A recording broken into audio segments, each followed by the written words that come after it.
So, herzlich willkommen auf meinem Kanal. Heute mal mit einem ein bisschen anderen Setting. Ich bin hier mit Irene. Irene auf Schweizerdeutsch. Wir sind beide aus der Schweiz, werden aber heute natürlich Hochdeutsch sprechen. Und Irene hat sich bereit erklärt, heute dieses Gespräch mit mir zu führen. Geht natürlich über Dualseelen, über Irenes Geschichte. Und ich möchte ihr jetzt am liebsten direkt schon das Wort geben, dass du dich selber kurz vorstellst und auch sagst, wie es überhaupt so weit kommt, dass wir jetzt zusammen hier sitzen und dieses Gespräch führen. Also erstmal hallo Yvonne, hallo Hallo alle. Irene.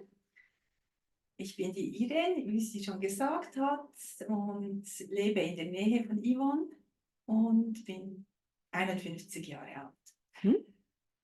Ich kenne die Yvonne, ich habe das Gefühl, Yvonne schon seit Jahren zu kennen, weil sie eben auf YouTube ihre Videos macht. Die haben mir damals sehr geholfen. Und als ich sie dann kürzlich real in einem Café getroffen habe, habe ich erst mal ganz schön gestaunt. War mir gar nicht sicher, ob das die Yvonne ist. Und da dachte ich, irgendwann höre ich mal das Wort Yvonne. Dann hat es ihre Begleitung gesagt. Und dann wusste ich also, es ist die Yvonne. Und dann habe ich sie angesprochen. Und ja, so haben wir uns kennengelernt. Und wie hast du mich angesprochen? Oder was hast du zu mir Was habe gesagt? ich gesagt? Mehr einfach, wie es jetzt so weit kommt, ne? Ich glaube, ich war so aufgeregt. Ich habe mich nicht mal vorgestellt. Ich habe gesagt, ich kenne dich von YouTube, du bist doch die Yvonne.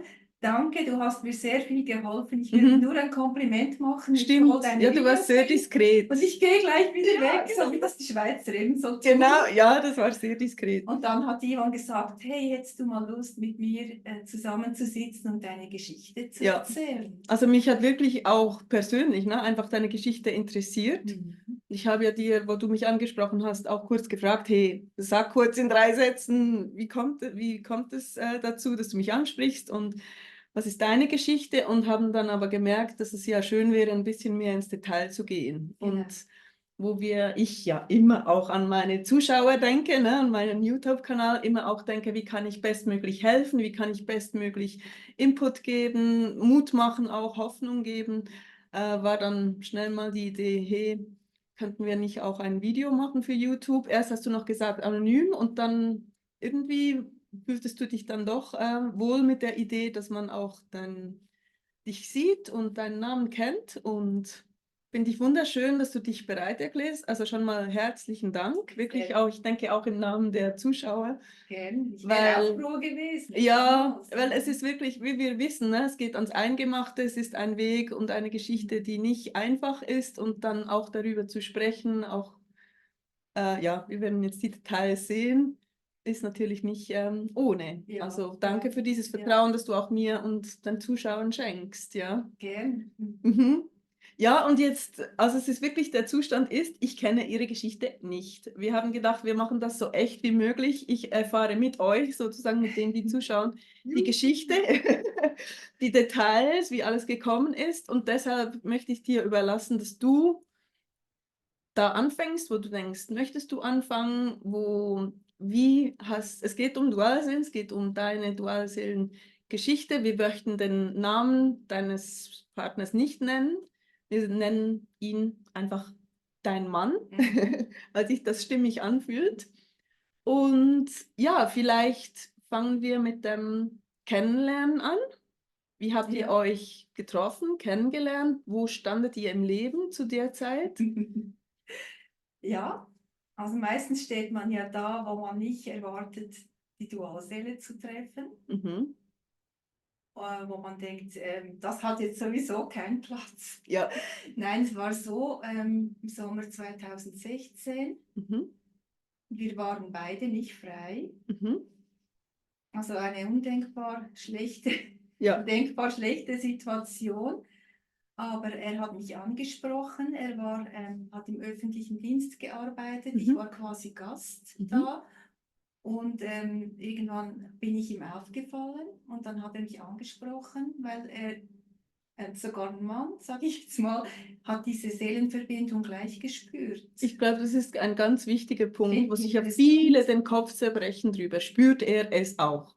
Ja, irgendwann später hat er mir mal gesagt, ich hoffe, ich darf das so salopp Mhm. sagen, Mhm. ich wollte dich von Anfang an seelisch und körperlich. Ja, Der das hat kommt mir das bekannt vor. gespürt, es ist dieser Magnetismus, Mhm. Mhm. diese Mhm. Anziehungskraft. Ja. Und ich denke, bei einem Mann funktioniert das vielleicht noch anders als bei der Frau, ich weiß es nicht.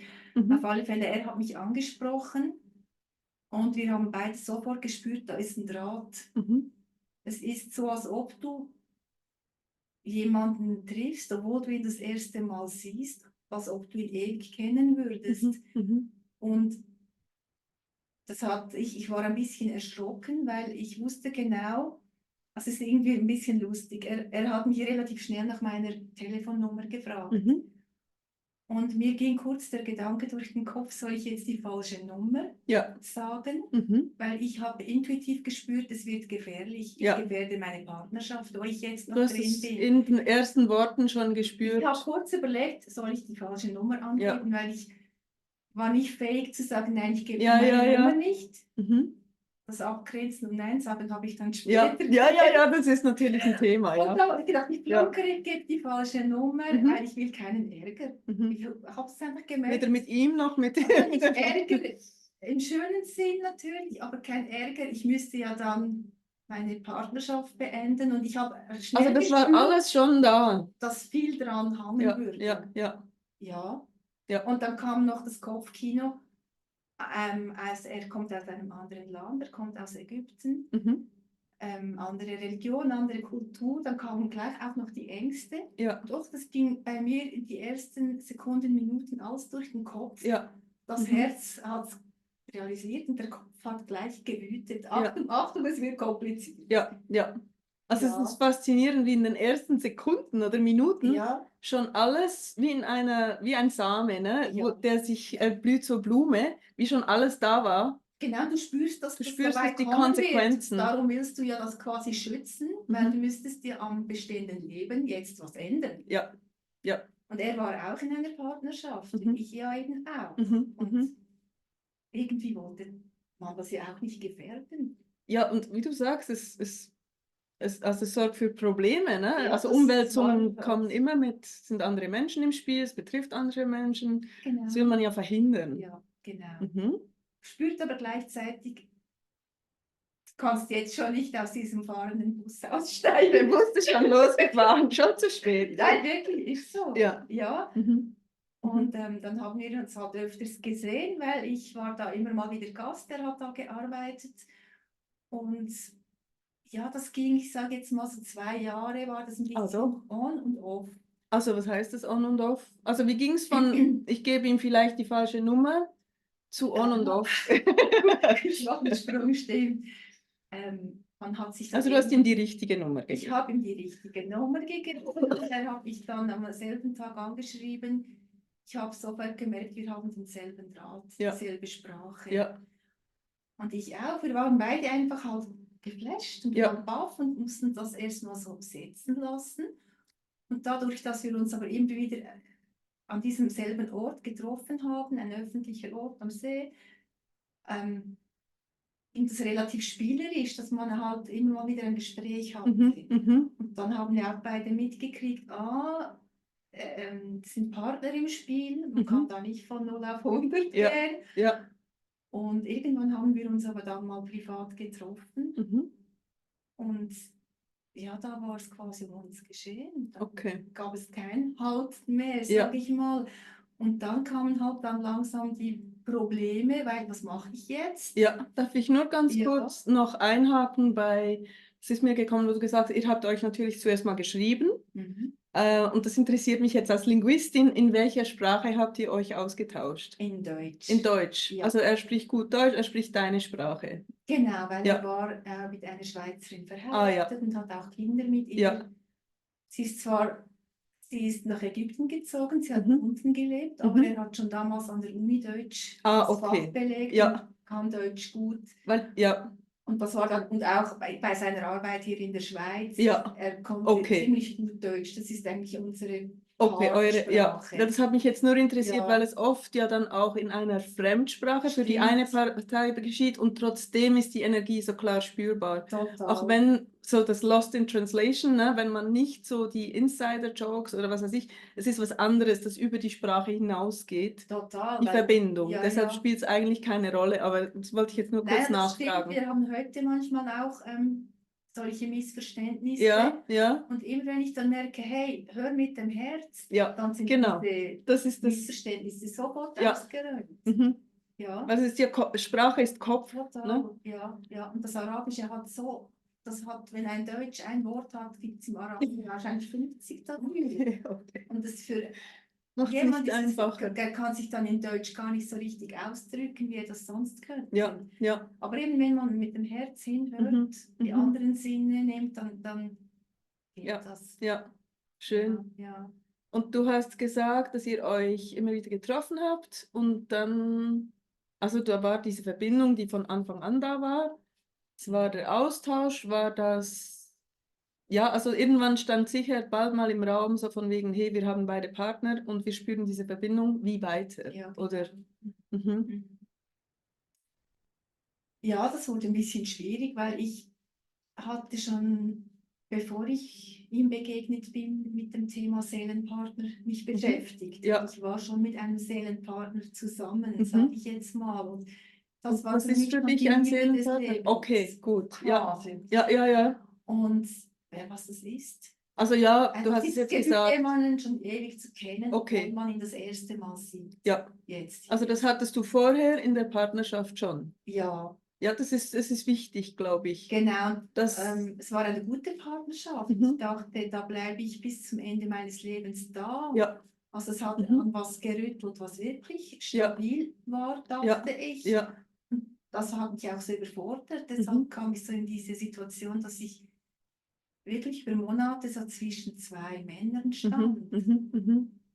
Zuerst habe ich das mehr in meinem Kopf gelassen und mit meinem konkreten Partner, den ich damals hatte, nicht darüber gesprochen, weil ich wollte nicht zu schnell Mhm. was zerstören, aber irgendwann kannst du gar nicht mehr anders als die Wahrheit zu sagen. Also es war doch, das Neue war stärker in Sachen Seelenpartner als das, was du hattest. Also am Anfang habe ich mir das so ein bisschen eingeredet, es ist gleich stark. Ja. Mhm. Weil ich wusste, ich muss mich ja irgendwann entscheiden. Mhm.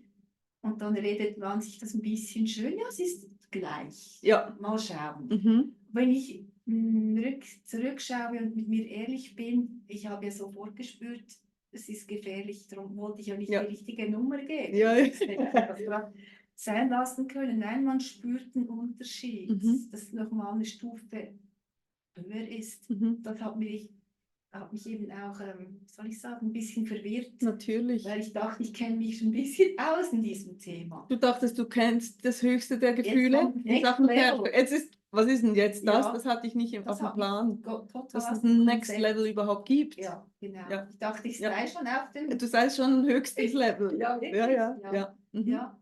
Mhm. Und dann plötzlich stand es halt auch da. Mhm. Ja. Und er hat danach seinen Ärger gekriegt mit seiner damaligen Partnerin. Also das war noch nicht offiziell zwischen euch? Nein, das war auch gar nicht nicht beendet? offiziell, Das das war war so Wischiwaschi. rausspüren. Was geht hier? Wir waren beide so quasi im Sandwich, Mhm. beide zwischen zwei Partnern. Und Mhm. irgendwann ist das Ganze ein bisschen eskaliert, dass wir beide überfordert waren. Mhm.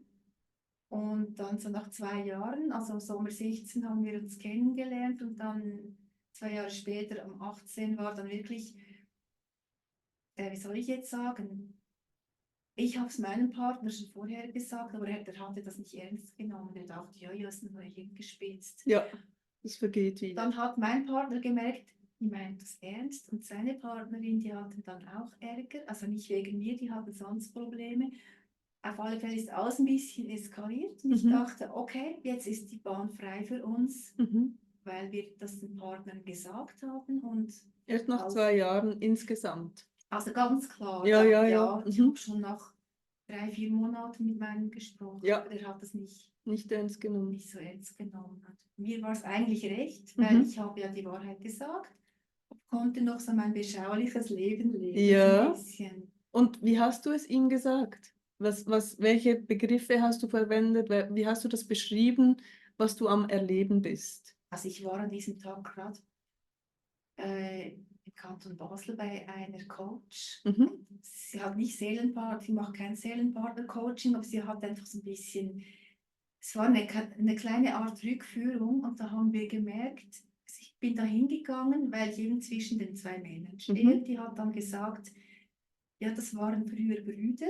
Ihr Ja. wart schon mal in dieser Konstellation Mhm. unterwegs. Mhm. Und mich hat es ein bisschen erleichtert, zu Mhm. wissen, wie kann ich das jetzt einordnen. Bin eben zu meinem damals Partner nach Hause gegangen, eben nach etwa 3 Monaten, und habe gesagt, du, das ist jetzt passiert. Es ist ein neuer Seelenpartner hinzugekommen. Okay. Ich habe das so in banalen Worten erklärt, wie man es halt einfach erklären kann, indem man sich damit nicht beschäftigt. Und das war für ihn okay, der hat keine weiteren Fragen gestellt. Wirklich? Erstmal jetzt gesagt, Ja, ja, ich du war warst ehrlich. genau, Ja. dann lief das halt noch ein paar Monate so parallel, weil ich hatte nicht den Mut, den Sprung zu machen. Ja. Und dein Partner hat nicht weiter reagiert als, okay, zur Kenntnis Ich denke, genommen? der hat das unter den Teppich Ja. gewischt, Mhm. so wie die Eltern nicht sehen, hören. Mhm. Und es ging dann noch ein paar Monate gut, aber mich hat es dann innerlich immer mehr zerrissen, Mhm. weil ich einfach wusste, meine Dualseele ist da, sie existiert. Also dieser Begriff kam dann, den kanntest du schon? Weil du hast ja Nein, bisher von Seelenpartner gesprochen. Irgendwann kam das Wort oder ja, hast du dich online umgesehen oder wie kamst du? eine Freundin hat es, glaube ich, mal erwähnt. Okay, Und dann bin ich eben online, habe mich umgeschaut, ja. kam dann relativ schnell auf dich, auf Mhm. Yvonne, super, hat mir sehr geholfen. Und das war dann auch schon eine riesen Erleichterung, zu merken, ich bin nicht irre, Mhm. ich bilde mir das nicht ein, es ist wirklich so. Mhm. Ich ging dann einfach auf den Weg, parallel halt beide Partner im Moment ein Ja. bisschen zusammen. Ja. Aber beide wussten ja, Ja, ich ja, war die wussten ehrlich. ja. Und bei meiner Dualseele war auch im On-Off, er kam da nicht so los, da war noch was Karmisches. Mhm. Und ja, dann gab es eben den Knall nach 2 Jahren. Mhm. Ich habe dann wirklich konkret Schluss gemacht und dachte, die Bahn ist frei. Und genau da, als ich dachte, so jetzt Jetzt mit starten deinem wir Partner durch, hast du Schluss gemacht, ja. genau, Mhm. genau, dann ist auch meine Dualseele weggerannt. Und zwar definitiv. Also wirklich, du hast dich getrennt. Ich Das ist dachte, jetzt für mich als Coach spannend, ne? Weil ja, es ja, natürlich ja immer auf das hinausläuft. Du brauchst zuerst wirklich aufzuräumen, kannst aber nicht fließenden Wechsel, wie sagt man, fliegenden ich Übergang. dachte, das ginge. Das denken viele, Ich ja. dachte, Ja. okay, ich Mhm. habe jetzt wirklich Schluss gemacht. Jetzt bin ich frei für die Beziehung Ja. mit der Dualseele und just in diesem Moment springt die Dualseele weg und da war ich erstmal von 2 auf 0, oder? Ja. Das war wirklich 2 auf 0. eine Ja, ja. brutale Ja. Geschichte dann. Also es war dann auch kein Thema, doch wieder zurückzugehen, oder? Nein, das war es nie. Das war Das wie wusste ich. Nein, abgeschlossen. das geht nicht. Das war für mich klar. Ja, ich denke, hätten viele wären nochmal Mhm. zurückgepusht und er hätte mich auch mit offenen Armen wieder empfangen. Das Ja. ist ja auch süß, aber da wusste ich, Mhm. nein, Mhm. es gibt kein Zurück, gibt Ja. es nichts. Ja. Und er ging dann wirklich außer Landes, aus der Schweiz raus, hat Dein auch Mann? diese Partnerin verlassen. Ja. Er ging auch von 2 auf 0 Ja. quasi Ja, ja. weg. Mhm. Da waren wir also erstmal vor diesem Scherbenhaufen quasi. Und darf ich kurz fragen, was war denn sein Grund? Weil du hast dich von deiner Perspektive her frei gemacht, um dann mit ihm zu sein. Er hat sich frei gemacht, weshalb wollte er nicht mit dir sein? Ich glaube, er war da, weil er gleichzeitig sehr Probleme hatte mit der damaligen Partnerin. Mhm. Und dann kam ich und ich denke, der hat wahrscheinlich gespürt, jetzt kommt mein Fokus vollkommen auf ihn. Mhm. Er ist mein Strohhalm. Aha. Ich Habt ihr denke das mal. gehört, Leute? Und dann mal, Funktioniert nicht. nein, geht nicht. Der musste mir das ja spiegeln. Hey Mädchen, jetzt räum zuerst mal bei dir auf. Ja. Werde Sonst dein erdrückst eigener, du mich. werde dein eigener Strohhalm. Ich werde sonst erdrückt. Ja. Das war ihm sicher nicht bewusst. Das Mhm. läuft auf unbewusster Ebene Ja, ja, ab. voll, natürlich. Und er war in diesem Moment auch in einer Lage, wo er dachte,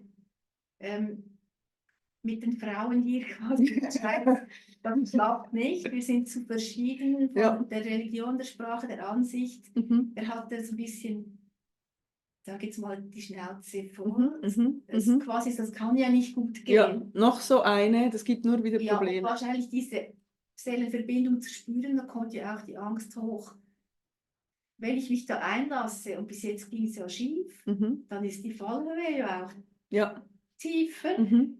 Ich hau doch besser mal ab. Aber ich Okay. denke, das läuft auf der unbewussten Ebene. Ja, das ist Aber es so. war ja auch das, was ich gebraucht habe. Genau, weil er spürt, ich bin Strohhalm, will aber kein Strohhalm sein, kann nicht. Das ist wirklich, ne, also kleiner Einschub, die Aufgabe von Dualseelen, euch klar zu Das machen, war sein hey, Job. du musst deine eigene Basis, deine eigene Foundation, ne, Genau. deine Festung werden. Ja, Und ich bin das nicht für dich. genau. Und ich bin nicht willens, das zu sein. Das Genau. läuft, wie du sagst, unbewusst ab.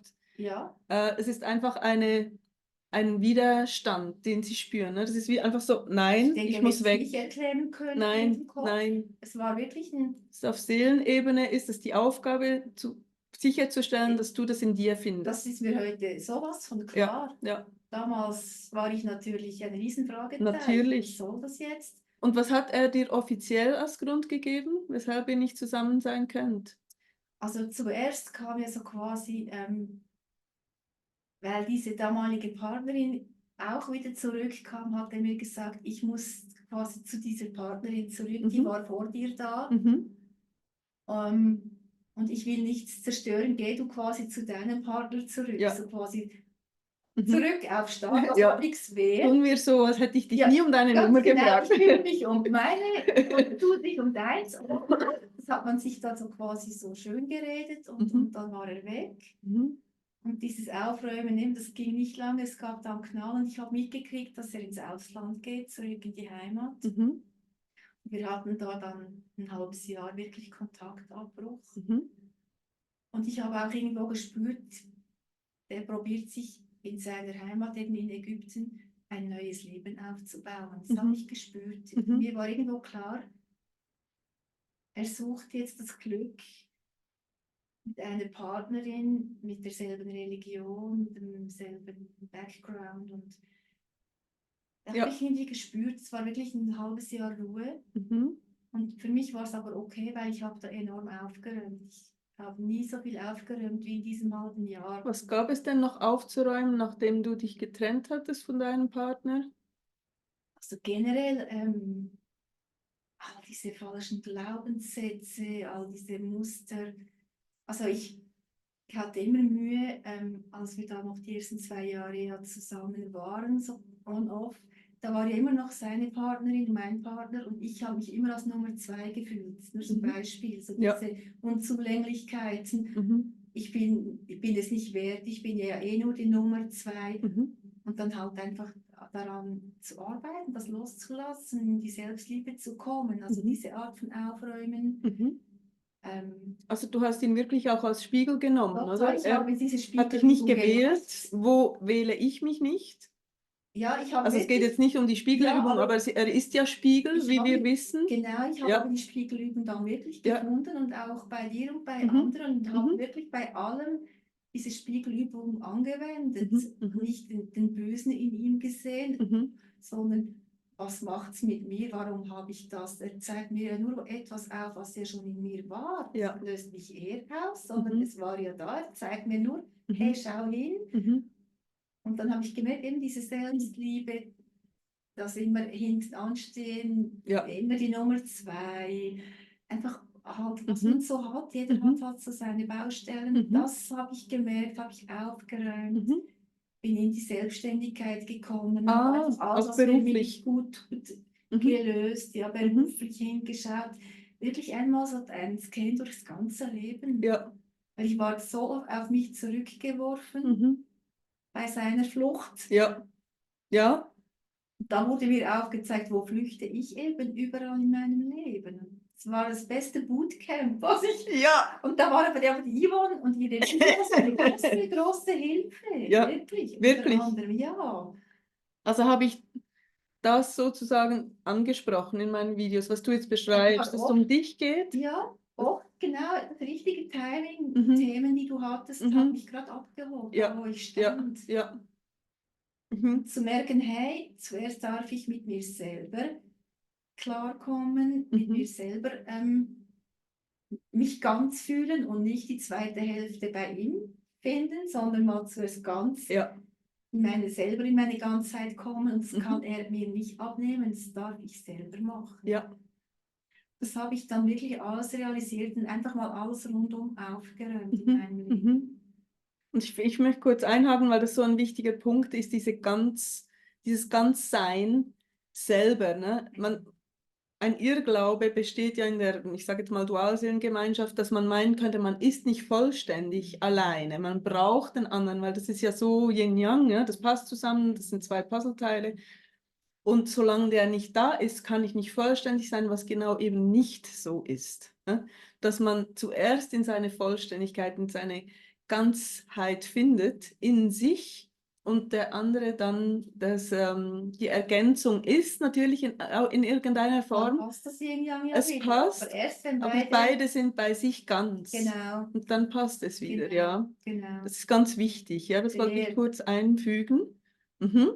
Das Und hast es du ist ja wunderschön am beschrieben. Anfang auch gut, wenn man dieses Aufräumen macht mit der Hoffnung, dass er dann zurückkommt. Ja, Also die erste Motivation ist, ich will diese Liebe leben, ich möchte diesen Mann. das ist Und schön. je weiter man, und ich glaube, diesen Push braucht es, sonst würde man nicht, Ja, diesen Motivationsschub braucht es. ja, Und irgendwann auf dem Weg merkst du, hey, ich mache es ja für mich. ja. Es geht hier um mich. Mhm, mhm, Und wieder die Verbindung zum Universum und zum Göttlichen zu finden. mhm. Und in zweiter Linie darum, die Liebe zu leben. Mhm. Was natürlich dann als Schlagsahne Ja, kommt, aber sei zuerst das Törtchen. ja, Das ist so süß, wichtig. ja. Aber am Anfang, ich denke, das hat das Universum auch schlau Ich eingeführt. denke So, auch. dass diese Karotte vor dem Esel Ja, wie ja, auf ja. Das Santorini ist der sein. Köder, ja. Ja, Mhm. um dann zu merken, oh, okay, es macht dir Spaß. Ja, Die Spiegelübung am Anfang habe ich so fast so Spiegel gesucht. ja, Findest du ja, ja, ja ja. jedem gegenüber, nicht nur in Mhm. der Dualseele, Genau. beim Chef, bei der Freundin, beim Sohn. Ich habe diese Spiegel fast gesucht, weil ich Mhm. wollte möglichst schnell ans Ziel kommen. Ja, das haben so ziemlich alle gemeinsam, ne? Dass man sich wie so sagt, hey, ich mache alles, ich gebe alles, Voll motiviert. sag mir, was ich machen muss und ich mach's. Genau, Und aber schon immer mit dem Ziel vor Augen, ich will mit ihm zusammen sein, ich will ja, morgen mit ihm zusammen nicht sein, lieber morgen. heute, gestern, aber Genau. sonst halt morgen. Ja, Ja, also das ist auch schön, wie ehrlich du bist, ne? Dass es wirklich, ich es glaube, da ist, finden sich auch viele wieder, dass es wirklich, soll auch so sein. Ich es glaube, soll man so würde sonst sein. nie anfangen Ja. mit dem inneren Aufräumen. Mhm, mhm. Ja, es ist, ich meine, was gibt es für eine stärkere Motivation, als diese große Liebe Ja. leben zu wollen? Ja, Ne, man hat eine Vorkost gehabt, man hat gespürt, wie es ist. Himmel auf Erden Sein könnte. gekostet. Ja, genau, Himmel auf Erden gekostet, und jetzt will man das und jetzt ist man Ja, bereit, alles zu tun. ja, Ist ja auch genug stur dazu und genug diszipliniert und ausdauernd dafür. Ne? Es sind ja, alle haben das so ein bisschen gemeinsam. das stimmt. Und dann, wie du sagst, dreht es aber so ein bisschen und man verliebt sich in die Selbstarbeit, in die Selbstfindung, in sich selbst wirklich auch. Es ist so. Mhm. Es ist so. Man Mhm. wird selber plötzlich mit sich fein, Mhm. findet vielleicht Hobbys. Also was mir zum Beispiel sehr geholfen hat, ganz am Anfang bei der Trennung und Mhm. Kontaktabbruch, wo ich so auf mich zurückgeworfen wurde, habe ich zum Beispiel angefangen mit dem Winterschwimmen. Und ich ging dann wirklich immer im kalten See, bei 6 Grad auch. Das war für mich so ein roter Faden, das hat mich sehr durch die Geschichte getragen. Ja, Ich glaube, da darf jeder ist ja auch sehr symbolisch. selber finden, was Ja, tut, ja, einfach rauszufinden, was tut mir gut, ja. Hm? auf sich zu fokussieren, was kann ich mir geben, was mir gut tut, Mhm. ohne dass ich vom Außen so zu Mhm. kriegen. Ich generiere das Mhm. selber. Mhm. Meine Zufriedenheit und mein Wohlgefühl oder auch Sport ist egal, einfach, Mhm. dass man Mhm. sich physisch, seelisch und geistig irgendwie gut fühlt. Ja. Wege zu finden, aber das Mhm. darf man sich selber Ja, genau. eben geben. Ja. Das kann er nicht. Und was würdest du zu all denen sagen? Ich kriege solche Kommentare so von wegen, ja, es ist ja schön und gut, mit mir selber zu sein, aber trotzdem, ich vermisse ihn, oder trotzdem, ich will eine Paarbeziehung leben. Und trotzdem, ne? Also es fehlt trotzdem was. Was würdest du da sagen? Also ich habe in dieser Zeit auch oft Meditationen gemacht. Mhm. Es gibt wirklich viele gute Meditationen, wo man wirklich so ins Herz reinkommt. Ah ja, jetzt kommt mir noch was Gutes in den Mhm. Sinn, Mhm. noch von einem anderen Coach. Da war man so quasi mit der Dualseele am Lagerfeuer. Mhm.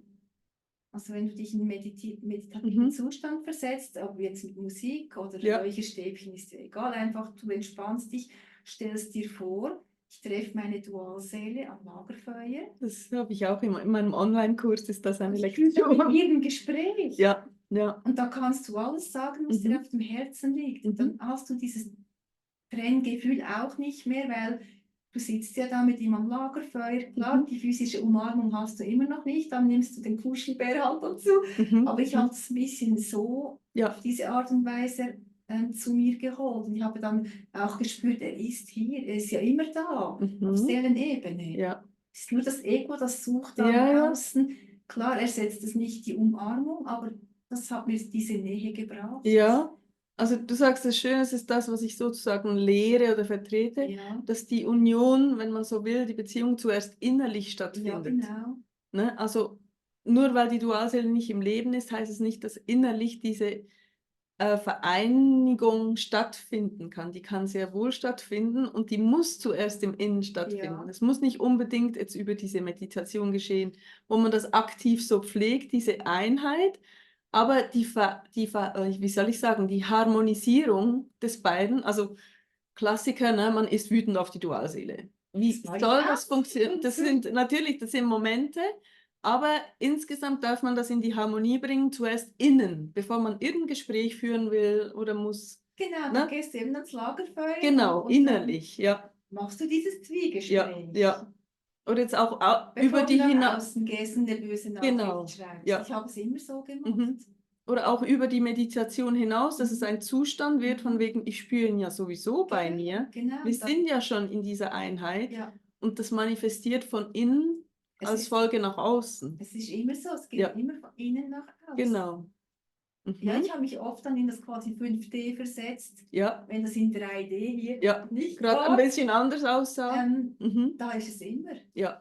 Und würdest du sagen, wenn jemand jetzt sagen würde, das ist eine Flucht, ne? Du flüchtest aus diesem realen Leben, du spielst dir was vor, du gehst da in dein 5D und da bist du mit deiner großen Liebe zusammen, die aber offensichtlich nirgends zu sehen ist in 3D.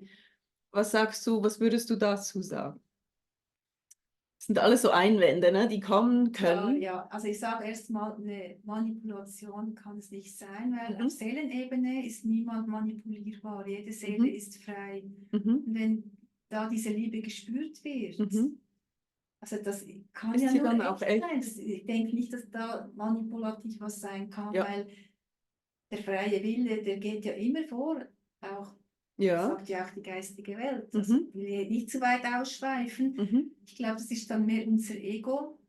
Also ich denke nicht, dass wir eine andere Seele manipulieren können. Also ich meine nicht mal so sehr mit ihnen manipulieren, aber sozusagen Ähm, Wunschdenken. Also du bist sowieso alleine, aber du denkst, ah ja, im 5D bin ich ja mit Das ihm. würde ja auch keinem schaden. Also das tut ja keinem weh. Also ich meine, Aber mehr, dass du trotzdem die Verliererin bist, weil du hast in äh, deinem echten Leben, wenn du Kaffee trinken gehst, ja, kannst du nicht mit deinem Mann. noch, nee. Genau, aber was würdest du zu dem sagen? Ne? Es ist halt wirklich das, was wir gesagt haben. Ja, Vielleicht will ich ja auch nicht zu sehr plagen jetzt mit dieser nein, Frage. nein, Aber dass es zuerst dieses Innen im Innen stattfindet und man sich aber auch ein Stück weit wie so, dass man da schon die Erfüllung findet, dass man dieses Außen nicht so unbedingt braucht. ist so, ja. Ja, Mhm. also ich kann auch nur so ein bisschen den Tipp geben, nicht zu viel mit anderen Menschen darüber zu sprechen, weil die sagen sowieso, du Du Quatsch, du bildest spinnst. dir was ein. Sprich mit ein paar wenigen drüber, die das verstehen oder zumindest den Raum einfach stehen lassen, Mhm. das nicht Mhm. niedersprechen. Mhm. Und ich hatte eigentlich immer das Vertrauen, es kommt dann das Divine Timing. Ja, Also wenn das Timing, wenn die Zeit da ist und es der Sinn der Sache ist, dass wir die ja, Liebe ja, physisch ja. 3D leben können, Mhm. dann wird das so sein, aber Mhm. nicht, wenn mein Kopf sagt so, sofort, sondern dann, wenn es bereit ist. Das ist mehr Mhm. als ich ich habe ja nicht den gesamten Überblick. Ja, Ich vertraue da meiner und Mhm. seiner und unseren Seelen, ja, dass die wissen, wann mhm. wir bereit sind. Ja, Weil wenn zu früh geht, die Liebe ist gar nicht lebbar, wenn man zu früh zusammenkommt und nicht aufgeräumt hat. Ist gar nicht, es geht nicht. mhm. Und da darf man wirklich vertrauen, Ich dass man glaube, dann zusammengeführt wird. das Schlüsselwort ist Vertrauen, ne? Ja, das ist eigentlich die Antwort Mhm. auf die Frage. Ja, ja. Also wie du sagst, nicht dann, wenn man will, wenn man selber denkt, so, ich weiß, jetzt ist der Moment, deshalb trifft es jetzt nicht ein, weil es ist doch jetzt muss es sein, sondern loslassen, surrender, ne, auf Englisch, Genau. sich ergeben den Umständen, das Wirklich. eigene Glück in sich finden und vertrauen, Ja. dass wenn es sein soll, es Ja. auch sein wird. Genau. Mhm. Weil für mich war nie ein Thema, einen anderen Mann. Mhm. Es war gar nie ein Thema. Mhm. Mhm. Also weil ich wusste, ihn oder niemand. Ja. Dann bin ich lieber allein glücklich, als Mhm. dass ich was Halbherziges Ja. eingehe und unglücklich bin. Mhm. Das wäre für mich schlimmer gewesen, Ja. als allein Ja.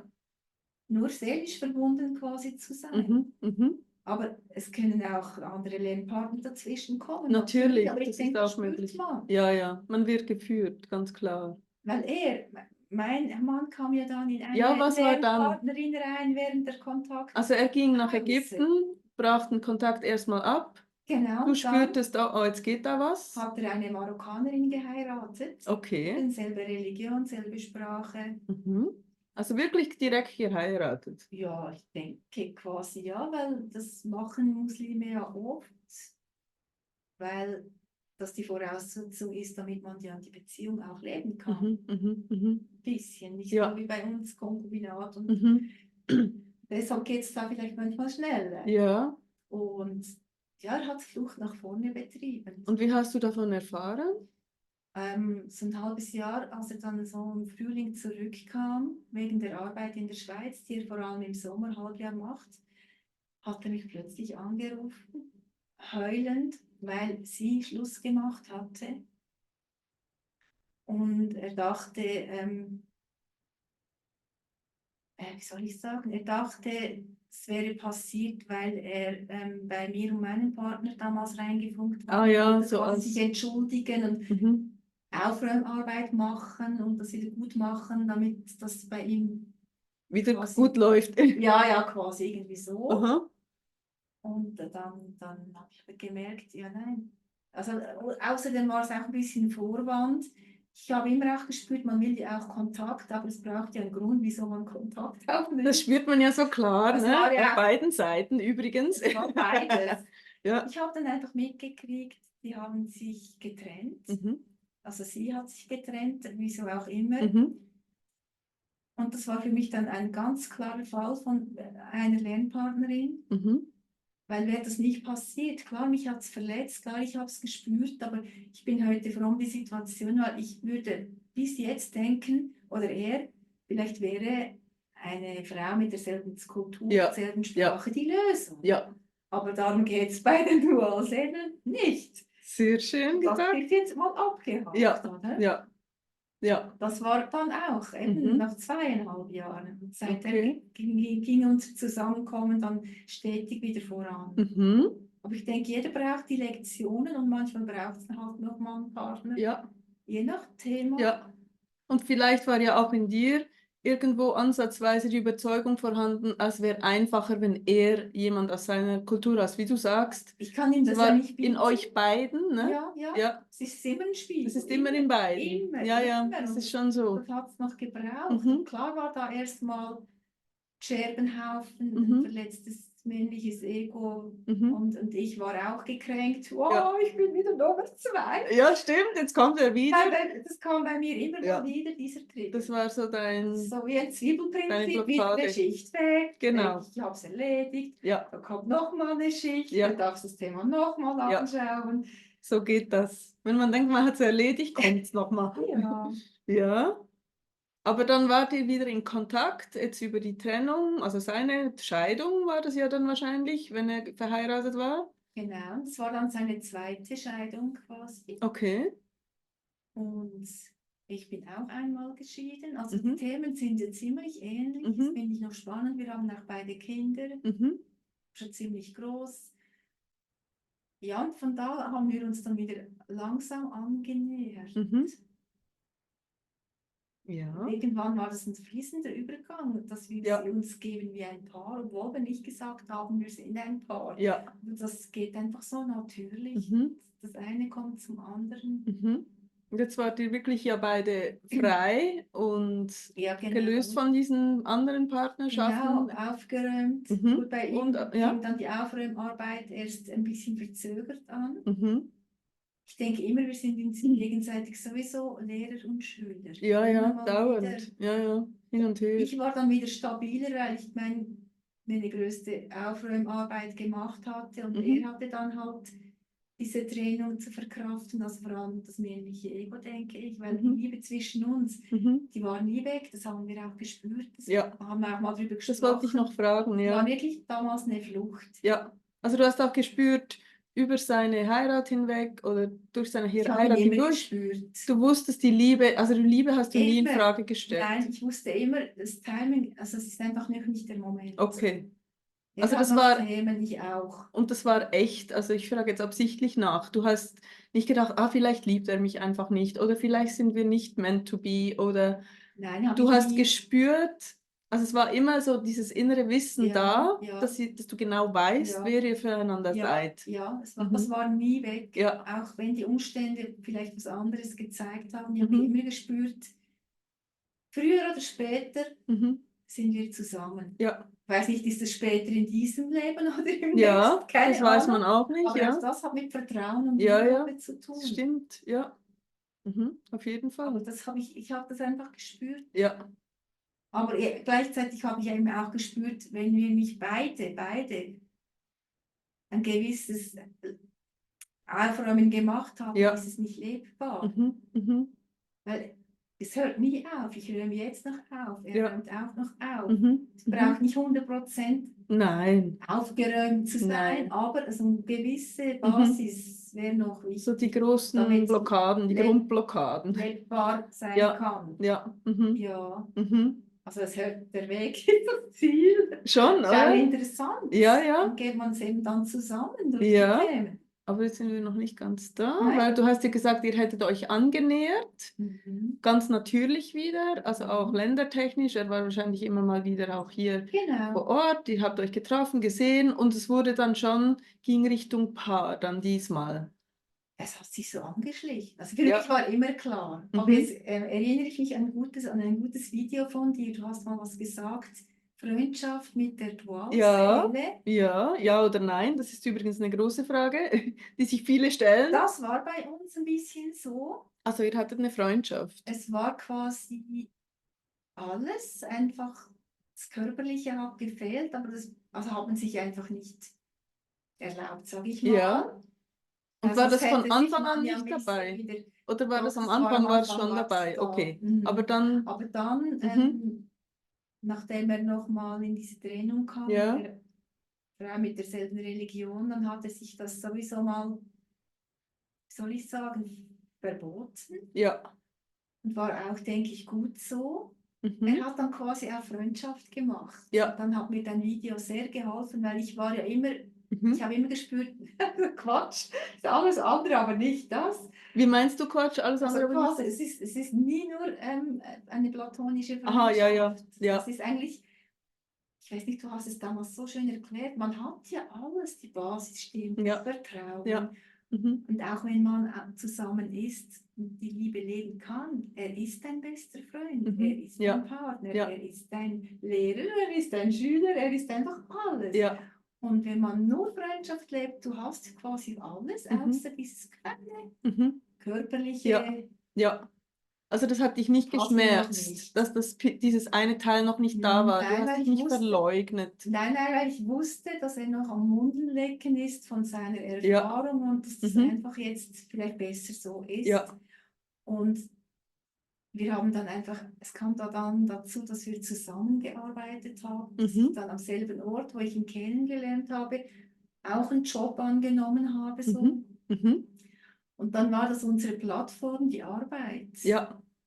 Und das war praktisch für Mhm. beide, Mhm. weil man hat sich getroffen, ohne offiziell sagen zu müssen, treffen wir Ja, uns. Also ja. es war so ein leichtes dann, Mhm. an den anderen ranzukommen, ohne ein Commitment zu machen, hey, ich Mhm. will dich sehen, ich vermisse dich. Ja, Weißt ja, du? ja, ja. Es war dann einfach so quasi, die Also, Arbeit ist dir jetzt quasi schuld, ja, dass wir uns sehen. ja, ja, ja. Aber du spürst, man genießt es. Mhm. Also es war so noch ein Weg von ein paar Monaten oder 1, 2 Jahren, wo er sich eingestanden hatte, hey, das ist mehr. Ja, Nicht nur die Arbeitskollegin oder die ja, Freundschaft, sondern mehr. Und diesen Prozess habe ich ihm immer gelassen, mit einem Grinsen auf den Stockzähnen, sag ich mal ja, so. ja, Weil ich habe das Gefühl, immer das Ganze so durchschaut, aber es einfach mal ja. den Dingen ihren Lauf gelassen. Das ist noch ein wichtiger Punkt, so von wegen, spürt er es auch? Also wir hatten es ja schon vom ersten Treffen, dass ihr beide wie spürtet, okay, das ist was Großes. Aber jetzt in dieser Phase, es klingt so, also du sagst es ja auch, du hast das Bewusstsein immer gehabt, was ihr füreinander Ja, seid. Du hast ja. erkannt auch, was ein Stück weit was abgeht. Okay, jetzt kommt die Freundschaft, er ist noch nicht bereit für das Körperliche, nehme ich so hin, ist okay für mich. Kurzer Nebensatz, das klingt sowieso alles sehr leicht, ne, wie du es erzählst, sehr nicht schmerzhaft, aber ich glaube, dass wahrscheinlich alles andere der Fall war. Nein, Das ja, war auch von Schmerz begleitet, von schwierigen da kamen noch Situationen. viele Spiegel auf mich Ja, zu in diesem Sinn. und auch das Leiden unter der Trennung, ne, das Leiden, dass er jetzt doch eine andere heiratet, Also das ist alles quasi, wahrscheinlich albtraummäßig, war das. ja, weil die damalige Partnerin, die war ja beim Kennenlernen schon da. Die habe ich Mhm, nicht persönlich genommen. mhm. Aber die, die Ja, nach ja, mir kam, ja, das habe ich dann persönlich ja, genommen, so natürlich. quasi, Ja. Mhm, um dann eben zu erkennen, was dass halt noch Lernthemen dahinter mhm. stecken, aber für beide Seiten. Ja. Aber es war nicht immer, das ist so ein bisschen mein Punkt, war nicht immer so abgeklärt Nein, ich habe total, und du hast wirklich nicht jetzt alles abgeklärt. durchschaut. Nein, ich habe Du viele hast auch, Tränen geweint. ja, Doch, den Durchblick hatte ich eigentlich immer. ja, ja, Bin ich aber überrascht. das heißt nicht, dass man nicht leidet, so meine Ich ich. hatte zum Glück das Wissen ja schon. Viele Mhm, wissen auch über deine Videos und mhm, andere. mhm. Nein, das Leiden, das war da. Und ich Ja, denke, da kommen wir auch nicht drum rum. mhm, Es geht mhm. nur durch das Leiden Durch durch, das durch das Leiden Fühlen, durch. Fühlen, Ja, Gefühle fühlen. ja, genau. Das ist wichtig, dass man da Mhm, durchgeht, mhm. wirklich Ja, durch den Orkan. ja, ja, Weil es ja. war gar Es nicht war schon einfach. auch Ich nicht ging einfach oft einfach. weinend von Ja, der Arbeit nach okay, Hause noch. gut, das wollte ich Nein, kurz, nein, ja. ja, nein, Weil es total. sonst, jetzt natürlich mit der Distanz, ne, mit der Verarbeitung klingt das alles, ah ja, und dann haben wir es auf der Arbeit Aber nein, gesehen. nein, nein, Mehr auch, das, dass die, ne, nein, ich Zuschauer habe nicht denken, sehr, ach Gott, was ist mit nein, mir falsch, weil nein. ich leide. Ich habe oft gehört, vor allem wenn man bei der Arbeit die Tränen unterdrücken sollte, weil man ja eben an der Front arbeitet, im öffentlichen Dienst. Ja, Nein, es war ja, alles andere als mhm, einfach. ja, Und doch war das aber eine Plattform, die mhm, uns zusammengehalten ja, hat. Ich ja, denke, wir wären sonst vielleicht in dieser Phase beide wieder mal ab und zu geflüchtet, ja, ja, weil es einfach zu schmerzhaft ist, sich immer all diesen Themen zu stellen okay. manchmal. Und du hast ja gesagt, du hast das wie so hingenommen, dass jetzt erstmal Freundschaft ist und hast so ein Grinsen auf den Stock sehen Dank gehabt, deinem so ein Video. Verlieben. Nein, wirklich. Wirklich, hat das doch Ja, ich geholfen. muss das nochmal nachschauen. Ich muss es, glaube ich, selber nochmal Ganz, schauen. oh, ganz wirklich tolles Okay, Video. ja, Ich das habe freut mich. an viele Freundinnen verschickt damals. Das Wirklich? war Ich genau in meine, diesem Sommer, ich glaube 19. Ich glaube, das Video war von 19. das kann Ich will gut es sein. aufsuchen. Oh, das Das war ein war, schlimmes Jahr für mich. ja, Okay. eben, und das war Ja, für mich ja. auch genau das richtige Mhm, Thema mhm. damals, Schön. was du gebracht hast. Ja, Es ja. war nicht einfach. Also es war nicht einfach, aber mehr noch der Punkt, wo du sagtest, ich doch das Grinsen auf den Stock sehen. Also du wusstest, du hattest dieses Bewusstsein, was ihr füreinander seid. Das hilft. Aber hast du das Gefühl gehabt, dass er das nicht hatte? Also dass er erst so langsam checkte, ach, ist es vielleicht doch die Irene und ist da vielleicht doch Liebe? War das kurzfristig mal weg, dieses Bewusstsein bei ihm, aus deiner Perspektive? Oder war das immer auch da, aber er hat es erfolgreich bekämpft? Was Er glaubst hat du? erfolgreich bekämpft, Okay. weil er hat öfters gesagt, ich habe es einfach ins Gefrierfach gestellt. Oh, spannend. Ich denke, ich weiß es nicht, ich will auch nicht verallgemeinern, aber ich Mhm. denke manchmal, ein Mann kann besser was, Mhm. sagen, abstrahieren. Ja, ja, Einfach ja. Trennen. quasi wie trennen Ja. und mal weg Mhm. und das quasi ignorieren. Es ist Ich ja, kann das nicht so. ich weiß nicht, ob das ein Vorurteil ist, aber das habe ich mal gelesen, dass Männer, also das Männerhirn, mit Verlaub, das sei so ein bisschen, wie du es jetzt beschreibst, so ein bisschen boxenmäßig aufgebaut. Also die sind Ja, immer in der Box drin, jetzt ja, gerade diese Box, da können sie jetzt aber nicht springen in die andere.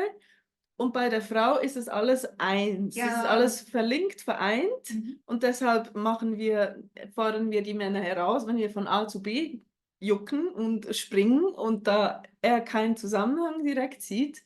Ne, das ist jetzt kein Urteil, das habe ich Nein, wirklich wissenschaftlich mal so es gelesen hat beides irgendwo. seine Vor- und Ja, Nachteile. genau, aber wie du es jetzt schön sagst, dieses Gefrierfach wäre Er dann hat es wirklich auch eine gemacht. Box, ne, Mhm. wo man sagt, okay, ähm, Ihr, Kellerabteil, nein, Gefrierbox, ja, interessiert mich jetzt gerade nicht. Jetzt bin ich hier mit dieser Box beschäftigt. genau, Ja, genau. Nein, ja, hat sich diese Liebe dann selber nicht eingestanden. mhm, So rückwirkend sehe ich auch, ja, sie war auch bei ihm immer da, aber eben in der Box. ja, Und bei uns Frauen geht es ja anscheinend nicht so. Und ich ja, denke, aber das war auch das Gute, weil mhm, ich habe dadurch immer diesen Gesamtüberblick bewahren ja, können. ja, mhm, So quasi, was da läuft. Ich ging auch immer so ein bisschen in die Vogelperspektive, ja, tiefer, habe von oben runter geschaut. das hilft auch. Das hilft Ja, enorm. Und dann geht es halt darum, dem anderen den Raum und die Zeit zu lassen. ja, Man kann nicht am Gras ziehen, es ja, wächst nicht schneller. Das ja, hat mir auch immer geholfen, mhm, diesen Prozess laufen zu lassen. Weil ich ja, habe einfach gespürt hier,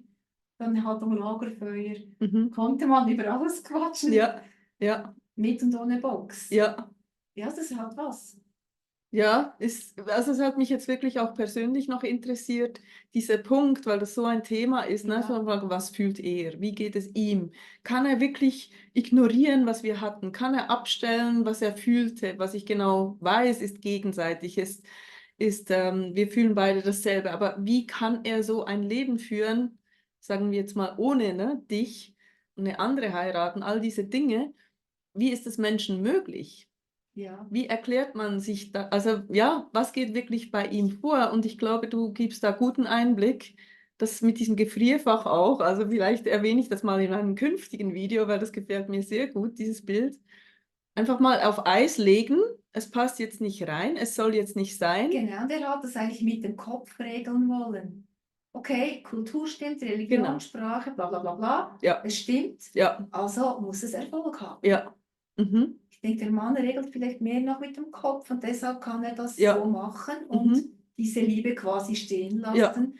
Und wir sind, ich sage jetzt die Frauen dann eher die, die mit dem offenen Herz hier stehen ja, bleiben ja, und das nicht einfach mhm, ins Gefrierfach ja, legen ja, ja, können. Ich denke, das ja, ist der große Unterschied. mhm, mhm, Wir handeln das komplett ja. anders.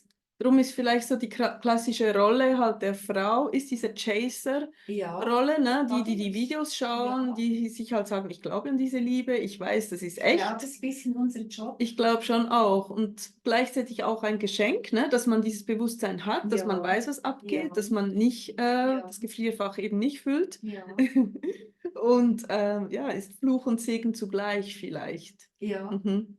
Und ich meine, Sie arbeiten ja auch mit. Sie sind einfach Ja, auf jeden mehr auf der Fall. Seelenebene. Mhm. Der Support kommt ja auch Ja, und die Trigger und Spiegel mhm. und auch wir triggern ja auch Sie. Wir merken das ja Natürlich. noch nicht Ja, immer. ja, Sie natürlich. machen vielleicht eher ein Pokerface. Mhm. Ja, Bei mir siehst du sofort, wenn ich getriggert wurde, ja, das ja, Gesicht. ja, Ich ja, glaube, es sind verschiedene Herangehensweisen, aber beide sind auf dem Weg, ja. einfach auf ihre andere Art und Mhm. Weise. Und was ich immer sehr schön finde, ist der Gedanke des Teams, ne? Dass man Ja, als Team daran arbeitet. Und hast du das auch so ja, sehen können oder ja, erlebt ja. auch? Und Mhm. ich habe oft gestaunt, auch wenn er nicht dieses Bewusstsein hatte. Klar, ich habe recherchiert und mich mit dem Thema beschäftigt. Mhm. Er ja null. Mhm.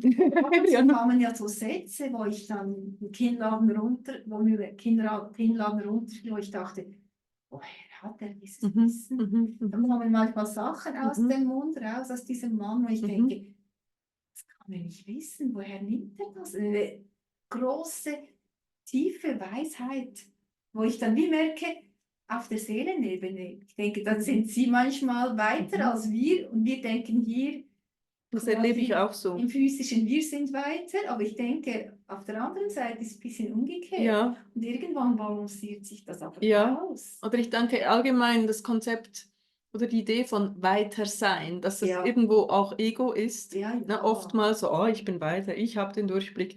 Genau. Und ich kenne das 1:1 auch so, ne, dass gleichzeitig auf dieser anderen Ebene du genau spürst, hey, hier ist er Lehrer, hier Ja, ja, ist ja, er, klar. lehrt er mich Ja. in ganz vielen Angelegenheiten. Ja, Mhm. manchmal sogar im realen Leben. Ja, ja, kommt das so ein auch. Satz. Mhm. Mhm.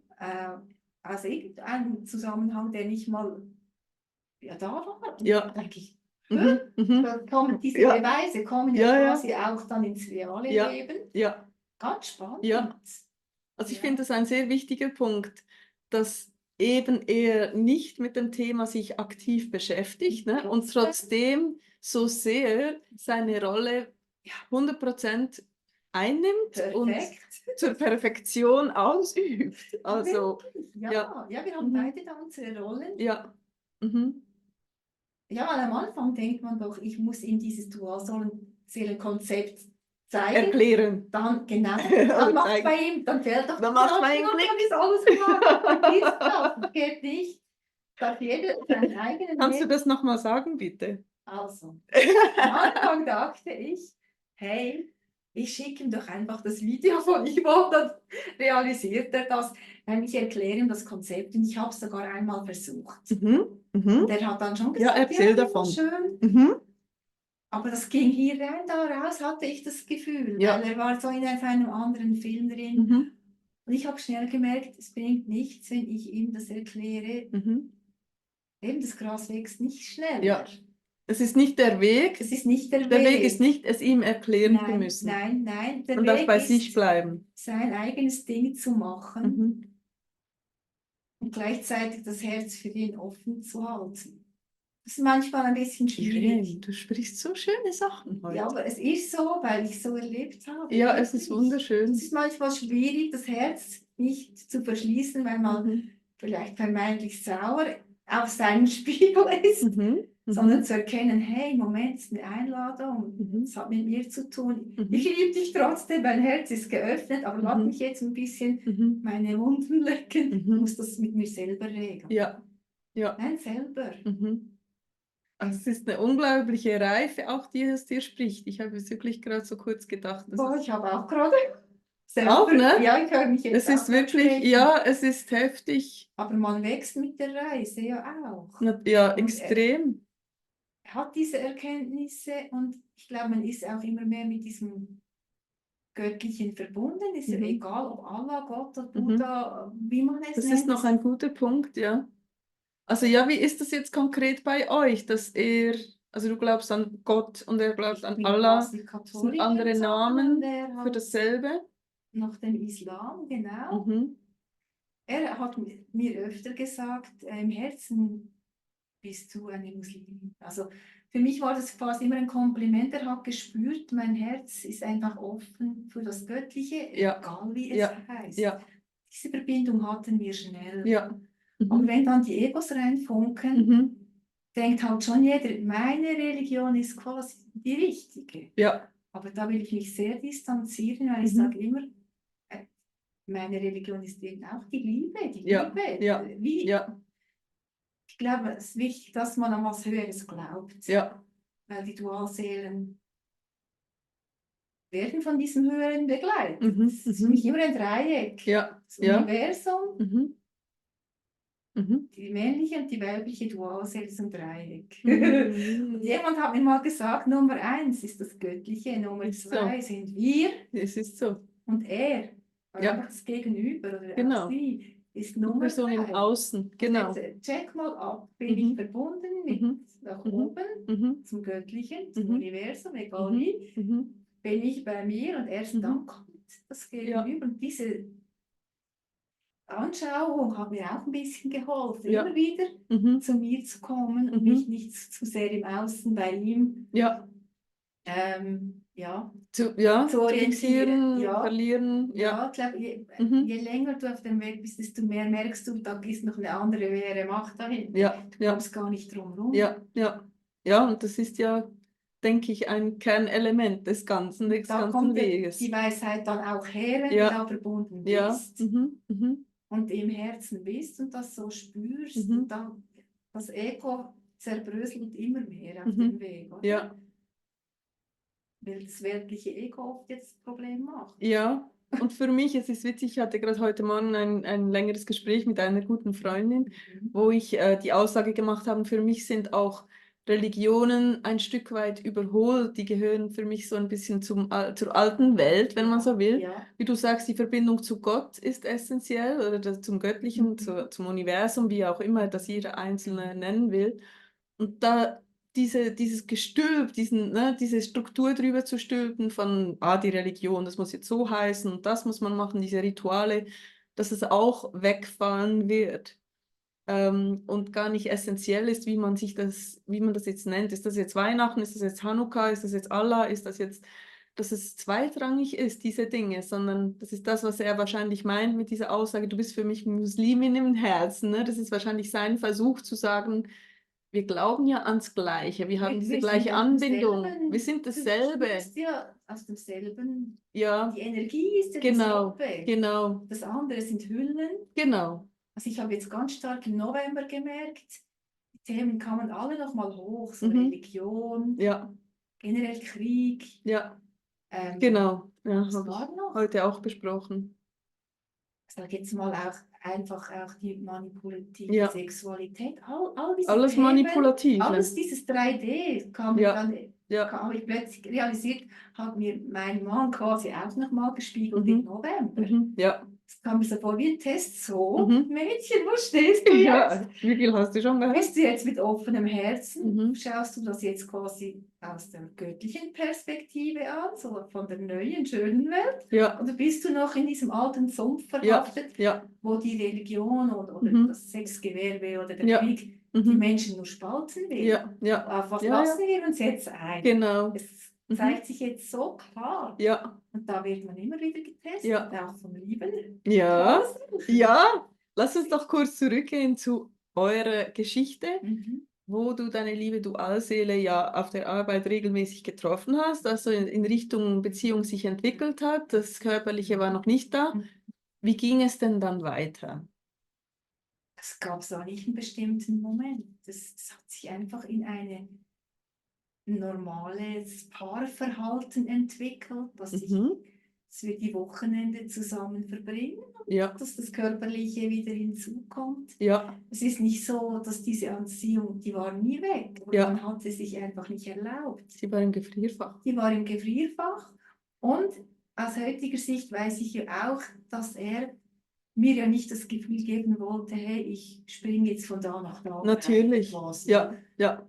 Das kam dann im Nachhinein noch zur Sprache. Genau, also mich quasi schützen wollte, indem er nicht quasi einfach vom eine wieder ins andere. Natürlich, so, oh, das hat nicht funktioniert, jetzt gehe ich halt zurück zu ihr. Das Gefühl gibt, jetzt ist es ja wieder gut Es ist genug. genau, Nein, die Nummer 2 ist jetzt doch wieder Nummer 1. Vieles war ihm ja schon auch bewusst, er hat sich entsprechend so verhalten. Ja. Aber ich habe das ja nicht immer realisiert, dass das eigentlich, sein Verhalten war immer edel und wollte mich nie verletzen. Das ist, aber bei uns kommt es halt anders rüber, aber wenn es ja anders rüberkommt, haben wir ja noch ein Thema, also da hat es angeschaut. Also es ist auch bei kam ihm dann wirklich einfach, plötzlich haben wir gemerkt, wir leben ja. Ja. Es war kein bestimmter Moment. Aber das ist auch heute noch so? Also seit ungefähr 2, 3 Jahren ist es Seid so. ihr eine gelebte Dualseelenpartnerschaft? Ja, sind wir. Also Jungs und Mädels, das gibt es? Jetzt sind wir angekommen, wir sind jetzt da. Weil das ist ja die Frage, ne? So, in der Community, gibt es das? Darf man zusammen sein? Kann man zusammen sein? Ja. Ich rede ja bewusst nie über meine persönliche Situation, das habt ihr ja alle gemerkt. Deshalb habe ich ja meine Zuschauer hier, die das schildern. Und es ist wirklich auch, für mich war es auch eine Motivation, das Gespräch zu machen. Halt wirklich auch diesen Punkt klarzustellen, doch, es ist möglich, das zu leben und so sieht es aus, so kann der Weg dahin aussehen, so vielleicht können wir jetzt noch vertieft auch über die Beziehung sprechen, wie sie jetzt ist, wie es sich anfühlt, wie ist das wirklich, der Weg ist nie zu Ende, wie sieht das genau aus, wie hält man weiter, wenn man zusammen ist. gutes Stichwort mit der Heilung, das wollte ich vorher nämlich noch sagen. Am Anfang Und ich esse. bist du ja übermotiviert und suchst fast nach Spiegeln, weil du ja schnell von A nach B kommen möchtest. Heute suche ich keine Spiegel. Ich denke, die groben Themen sind ja geheilt, soweit man das so sagen kann. Ich bin heute gelassen und lasse die Spiegel halt auf mich zukommen. Also ich suche nicht mehr, ich weiß, wenn ich noch ein Thema anschauen darf, dann kommt das von selber zu mir. Und er triggert bei mir immer mal wieder so ein Thema und ich denke, ich bei ihm auch. Also, es hört nie auf, aber es wird sanfter und man realisiert schneller, was läuft. Man kommt schneller raus. Ganz spannend, dass ich dich doch getroffen habe, als uns das Universum im Café zusammengeführt hat. Ich dachte immer, irgendwann treffe ich die Yvonne mal. Ach, schau mal, du hast es manifestiert. Wahrscheinlich, ja. So ist doch das. Und da habe ich dir doch noch gesagt, das war doch Anfang November, glaube ich. Ja. Heute bin ich so abgeklärt und wäre ich so weit, wenn wir eine erneute Trennung hätten, Hast du wäre gesagt. ich cool. Hast Hab du ich gesagt. Rausposaunt, oder? Nein. Nicht lange her, jetzt letzten November, kam dann der Test. Im Ernst? Ja. Wir hatten uns so gestritten. Wegen eines Triggers? Es ging um den Krieg jetzt halt, was jetzt wirklich aktuell ist. Ich verstehe, er ist da noch mehr drin. Aber wir haben uns so gestritten, es ist ein 3D-Streit.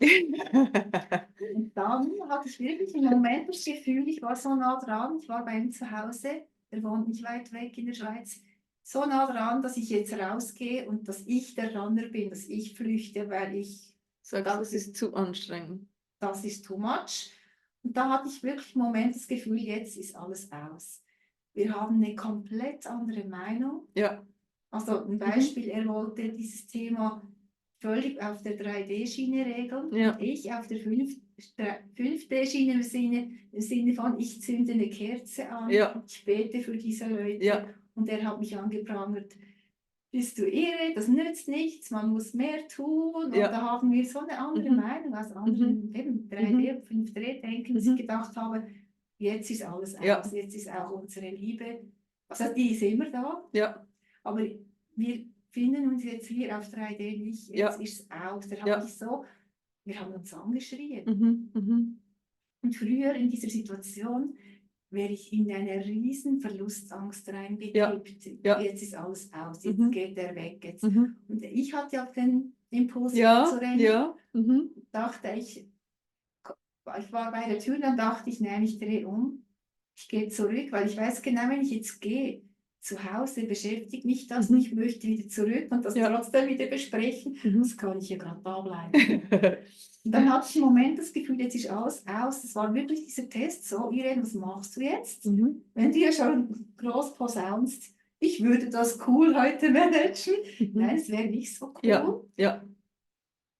Und ich habe das sofort dann akzeptiert, bejaht, die Situation angenommen, wie sie ist, mit dem Schmerz, den ich gleich auch hatte. Ich hatte einen Flashback, Verlustangst, habe geatmet und dann ist was Spannendes passiert. In einer kurzen Zeit hat sich die Energie gedreht. Er kam auf mich zu, hat mir Schokolade angeboten, so quasi ein Friedensangebot gemacht. Ja, total. Und dann gingen wir Arm in Arm, eng umschlungen, wir sind wieder eingeschlafen. Wir haben uns irgendwie auf 5D wieder gefunden und gemerkt, hey, nein, die Liebe ist uns, das ist uns nicht das wert. verbindende Element, Das Thema. Und dann am anderen Tag habe ich zu ihm gesagt, gestern dachte ich wirklich, jetzt ist es fertig, jetzt ist es aus. Und dann hat er mich nur so angeschaut und gesagt, ich habe keine Sekunde an was gedacht. Oh. Also nicht zu sagen, wie die Wahrnehmungen komplett verschieden sind. Ja. Ich bin nochmal in mein Altes. Es war wirklich mit dir selber. Mein Altes, er springt weg, Trauma gerutscht.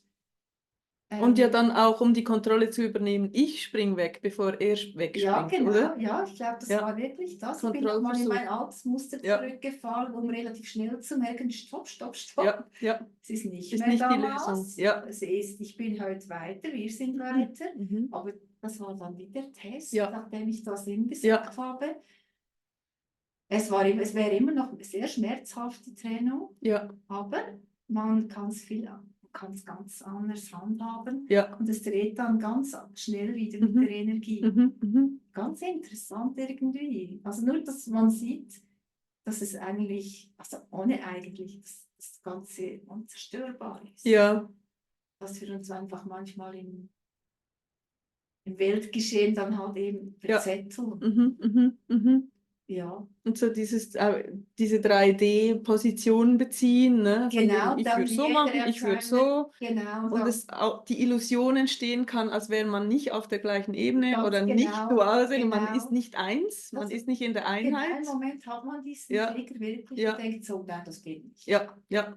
Das ist zu. Um spätestens 3 Tage später oder früher zu merken, nein, ich vermisse ihn. Das war ja immer so, oder? Ja, ja, Aber ja. im Moment denkst du wirklich, no way. Ja. Und was würdest du jetzt auch vor dem Hintergrund von dem, was du gerade geschildert hast, jemandem sagen, der sagt, ja, das ist einfach ein normales Beziehungsleben, ne? Das ist halt, man ärgert sich mal, man streitet man Ja. versöhnt sich wieder. Das ist nicht so speziell, das Nein. Ganze. Das dachte ich auch. Ja, Aber mit der Dualseele hatte ich sofort das Gefühl, ich sterbe jetzt. wie meinst du, ich sterbe jetzt? Also bei einem Streit, Ja, also in einer anderen Partnerschaft, dann war mir das klar, es ist ein Streit, wir ja, machen irgendwann.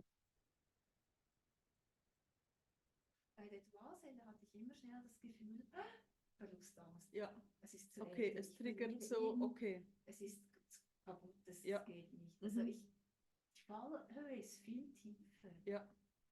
Das Also, kam mir so vor als bei einer vorherigen Beziehung. ja, Das hat mich ihm viel stärker umgehauen. ja. Und das zeigt ja schon, erstens mal, du hast noch ein Thema. Deine Wunden, genau, Und, ja. und diese Intensität dieser Liebe. Eben von wegen, ich würde das mit dem Lächeln wegstecken, eine Trennung oder so, das hast du ja korrigiert, ne? Das ist nicht so. Es ist immer noch, aber es geht auch darum, das zu heilen, dass man halt auch trotzdem den anderen nicht braucht, in dem Sinne von, ne, es ist diese Gratwanderung von nicht brauchen, eigenständig sein. Und trotzdem natürlich diese riesige Liebe leben zu dürfen, leben zu wollen, sie spüren zu dürfen. Ne, das ist ja eine Art eine Gratwanderung auch. Immer weiter zu heilen, dass eben diese Todesangst kommt, wenn man denkt, der andere will vielleicht gehen. Es kommt das ja bei sich vielleicht von einem anderen Leben her, wo man Ja, wirklich natürlich. Ja, ja. tot getrennt Natürlich. war. Oder irgendwo kommt das ja her. Ja, ja. Aber es darf sich halt dann nochmal zeigen. Und viel kann man gar nicht tun, außer zu merken, hey, Moment, das ist vielleicht ein Test, das ist was Altes, ich atme durch. Ja, ja. Durchfühlen. Ja. Nicht wegrennen. Ja. Also vielleicht hilft das am Anfang, aber es ist nicht die Lösung.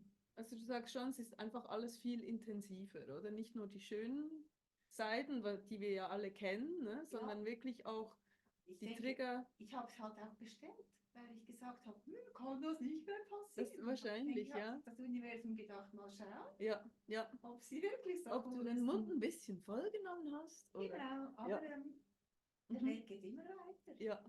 Es geht immer weiter. Wenn man denkt, jetzt ist alles aus, es ist zu viel Gefühl, zu viel Schmerz. Nein, es geht immer weiter. Aber ich glaube, das Wichtigste ist, wenn man sich immer in der Liebe wiederfinden kann. Ja. Und oft diese 3D-Dramen. Ja, es sind ja Dramen, ja. Sich dessen wieder bewusst wird, hey, im Moment ist ein Drama. Ja. Lass das mal zur Seite. Ja. Um was geht es wirklich? Und auf dieser Ebene haben wir uns immer wieder gefunden. Ja. Immer. Ja. Also ich denke sicher, das Bewusstsein, dual zu sein, was hier genau los ist, hilft wahrscheinlich enorm. Das kann er in der Zwischenzeit auch einräumen, diese Seelenverbindung. Ja, ja. Das ist mir jetzt auch klar. Ja, ja. Genau. Und dann auch das Wissen, ne, wenn ein Trigger da ist, dass man sich sagt, hey, das hat mit mir zu tun. Weil sonst, wenn man im Außen bleibt, gibt es ja diese Verstrickung auch zwischen Dualsinn, so von wegen, man schreit einen Spiegel an, blöd gesagt. Und da das Bewusstsein zu haben, ich weiß, worum es geht um mich, es geht um ein Thema, das mich betrifft. Okay, hier ist gerade ein Trigger, ich würde dem anderen gerne in den Kopf springen, mache es aber nicht, ich schaue bei mir hin. Ich glaube, das ist sozusagen die Gebrauchsanweisung für eine gelebte Dualseelenbeziehung. Dieses Bewusstsein täglich oder dauernd zuvorderst zu haben. Was geht hier ab? Was sind wir? Genau, das Bewusstsein und Ja. bei sich zu bleiben. Genau. Weil oft wird Ja. man ja aus sich raus. Ja.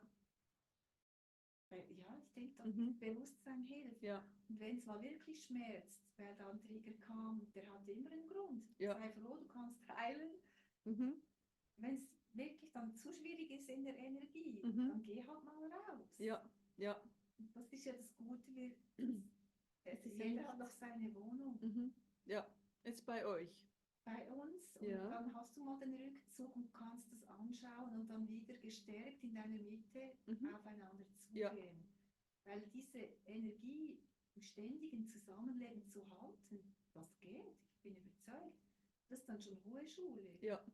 Mit sich selber Mhm. Mhm. fein sein. Ja. Und ist das zu viel gefragt, wenn ich dich frage, ob das ein Vorhaben ist, das ihr habt? Das wird kommen. Dass wir ganz kommen, sicher, dass ja. ihr dass ihr das wie wagt, ne? Diese Ja, starke das- Energie, Das wird kommen. wirklich, dass nicht mehr jeder seinen Rückzugsort hat, von wegen, hey, ich muss mal kurz durchschnauen und die Dann Spiegelübung geht man machen. halt aufs Klo schnell. Ja, Da genau. reicht das aus. Oder im Garten. Ja, ja, es wird immer, ich denke, immer mal so eine Situation Ja. geben, weil es so stark ist Ja. von Energie. Aber dann ist das etwas, das ihr euch wünscht, das ihr vorhabt und wo du auch sagst, es ist lebbar, das ist machbar, man kann zusammen wohnen. Wir haben jetzt quasi eine Wochenendbeziehung und Mhm. täglichen Kontakt, sage ich Mhm. mal. Im Moment ist er ja sowieso in Ägypten. Mhm. Und ich bin auch fein mit mir allein. Mhm. Ich denke, das ist Mhm. wichtig, dass man mit sich selber wirklich auch gut allein Mhm. sein kann. Mhm. Und kann mir auch vorstellen, in ein paar Jahren, wenn mein Sohn noch größer ist, dass ich vielleicht auch in Ägypten leben werde. Okay. Mhm. Möchte zwar Mhm. nie ganz das Einbein immer in der Schweiz behalten, denke Das ich am liebsten. ist halt schweizerisch. Das hat er ja im Moment auch. Ja, Er natürlich, auch. man Und, muss sich ja nicht entscheiden, ja. das Gute aus zwei Welten. Mhm. Mhm. Und doch, ich sehe das auch. Und Mhm. es wird auch so kommen, da Ja. bin ich überzeugt. Mhm. Mhm.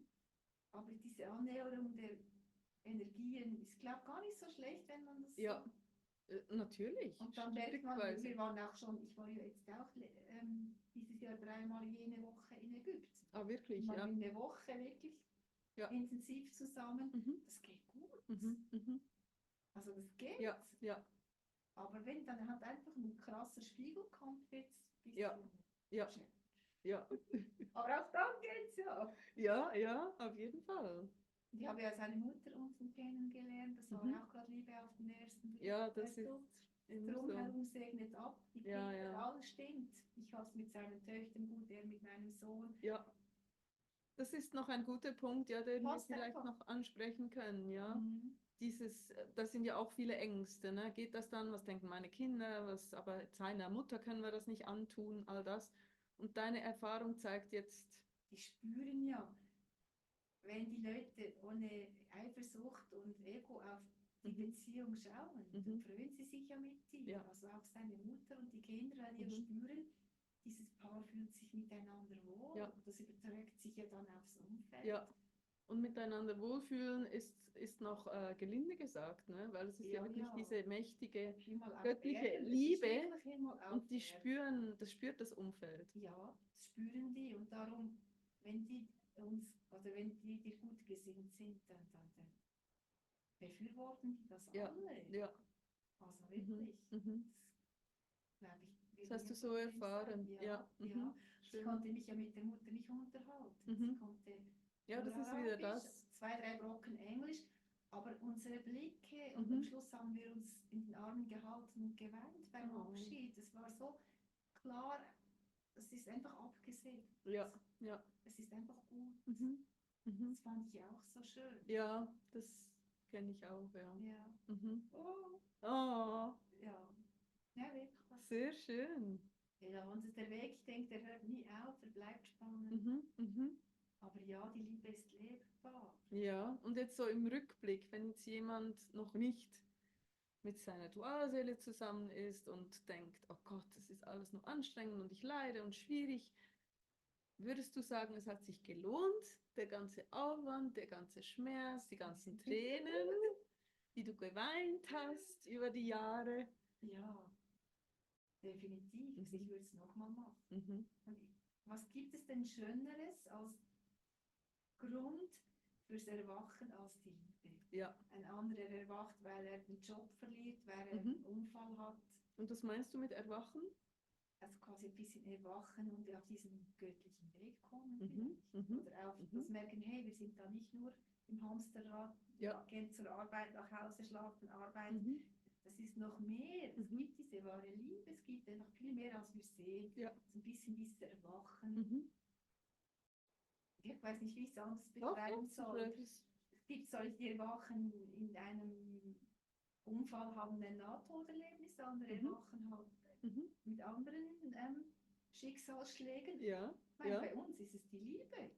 Also, es ist ja eigentlich der schönste Ja. Weg, Ja. wie Ja. du aufgerüttelt werden kannst. Ja. Erwachen im Sinn von Mhm. zu merken, hey, bin ich das? Wer Mhm. bin ich? Mhm. Sich auf den Weg zu sich selber zu machen.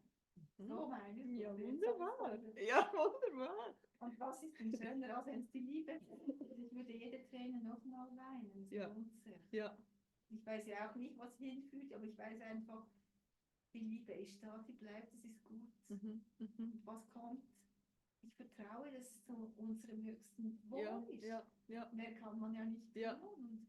Und könntest du das so unterschreiben, wenn ich das so sagen würde, es ist ein Weg, den man geht, wo man, wie du sagst, die große Liebe findet, mit ihr zusammenfindet und im Prozess aber vor allem auch sich selber findet. Ja, Und das wirklich auch Teil des wahren Glücks ist.